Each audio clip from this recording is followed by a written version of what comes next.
ನಾವು ಬೆಳಗ್ಗೆ ಕುದುರೆಗಳು ಎತ್ಕೊಂಡು ರೈಡಿಂಗ್ ಕೊಟ್ರೆ ಊರಿನವ್ರ ರಿಯಾಕ್ಷನ್ ಈ ತರ ಇರುತ್ತೆ ನೋಡಿ.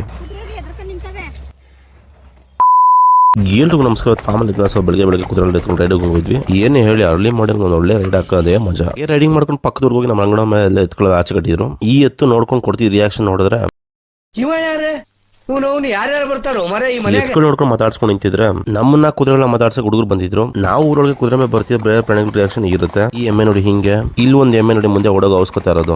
ಜನ ಅಂತೂ ಎಷ್ಟು ಬೈಕೋತಾರೋ. ಮನೆಗ್ ಬಂದ್ ನಮ್ಮ ಹುಡುಗ ಅಂತೂ ಫುಲ್ ಬೆವತ್ ಬಿಟ್ಟಿದ್ದ. ಕೆಲಸ ಎಲ್ಲ ಮುಗಿಸಿ ಫ್ರೆಶ್ ಅಪ್ ನಾವು ಹೊಟ್ಟಿದ್ದು ಹಿರಿಸೇವೆ ಕಡೆಗೆ. ಯಾಕಂದ್ರೆ ಹಿರಿಸೇವೆ ಅಂದ್ರೆ ಗೊತ್ತಲ್ಲ, ಸಂದೀಪುರ ಫಾರ್ಮ್ ಕಡೆಗೆ. ಯಾಕಂದ್ರೆ ಕೂಟಕ್ಕೊಂದು ಎತ್ಬೇಕಾಯ್ತು ಅಂತ ಹಳ್ಳಿಕರ ಹಳೆ ತಳೆಗಳಾದ ಚಂದಾಪುರ ರಾಜಣ್ಣ, ಪೈಲನ್ ಪ್ರಕಾಶಣ್ಣ, ಮಂಡ್ಯ ರಮೇಶಣ್ಣ ಎಲ್ಲ ರೆಡಿ ಅವರು ಸಂದೀಪುರ ಎರಡಲ್ ಹೋರಿ ಭೀಮನ್ನ ನೋಡಕ್ ಬಂದಿದ್ರು. ಎಲ್ಲಾರು ನಮ್ಮ ಭೀಮನ್ನ ನೋಡಿ ಸೋಸಿ ಓಕೆ ಅಂದ್ರು. ನಾನ್ ನೋಡ್ದಂಗೆ ಸಂದೀಪುರ ಹೊಸ ಕಡೆ ಊಟ ಅಭ್ಯಾಸ. ಭೀಮಂಗೆ ಊಟ ಮಾಡಿ ಎಲ್ಲಾ ಕಡೆ ಪ್ರೈಸ್ ಆಗಿತ್ತು. ಪ್ಲಸ್ ಈ ಮನೆ ಎಮ್ಗೆ ಕೂಡ ಪ್ರೈಸ್ ಆಗಿತ್ತು. ಈ ತರ ದೊಡ್ಡರೆಲ್ಲ ಬಂದು ನಾವು ಹಿಡ್ಕೊಂಡೋಗಿ ಕೂಟ ಆಗ್ತೀವಿ ಅಂತ ಅಂದಾಗ ಸಂದೀಪುರ ಮಾತಿಗೆಲ್ಲ ಸೋತಿ ಗೌರವ ಕೊಟ್ಟು ಎತ್ ಕೊಟ್ರು. ವ್ಯಾಪಾರದ ಮೇಲೆ ಸಣ್ಣ ಗೌರವ ಇರಲಿ ಅಂತ ಎತ್ತಿಗೆ ಅಲಂಕಾರ ಮಾಡಿ ನಮ್ಮ ಮನೇಲಿ ಮೆರೆದಾಯ್ತು, ಮುಂದಿನ ಮನೆ ಮೆರಲಿ ಅಂತ ನಮ್ ಭೀಮಂಗ್ ಅಲಂಕಾರ ಮಾಡಿ ಮೆರವಣಿಗೆ ಮಾಡಿ ಎತ್ತು ಬೀಳ್ಕೊಟ್ಟು ಹಿರಿಯರಿಗೆ ಒಂದು ಸನ್ಮಾನ ಮಾಡಿ ಗೌರವ ಕೊಟ್ಟು ಈ ಶುಭ ಸಂದರ್ಭದಲ್ಲಿ ಒಂದು ಗ್ರಿಪ್ ಫೋಟೋ ತಗೊಂಡು ಎಲ್ಲರೂ ಸಂದೀಪುರ ಫಾರ್ಮ್ ಮತ್ತೆ ಗಾಡಿ ಕಲೆಕ್ಷನ್ ನೋಡ್ತಾ ಇದ್ರು. ಮಧ್ಯಾಹ್ನ ಟೈಮ್ ಆಗಿತ್ತು ಅಂತ ಕುರಿಗಳು ಒಳಗೆ ಬಿಡ್ತಾ ಇದ್ರು. ಅಣ್ಣವರೆಲ್ಲರೂ ಗಾಯತ್ರಿ ಮೇಷಲ್ಲಿ ಒಳ್ಳೆ ಊಟ ಮಾಡಿ ಕೆಲವು ಸಮಯ ಕಳೆದು ಯಾವಾಗ್ಲೂ ಈ ಫಾರ್ಮ್ ಅಲ್ಲಿ 4 ಜೊತೆ ಎತ್ತಿದ್ದೇ ಇರುತ್ತೆ.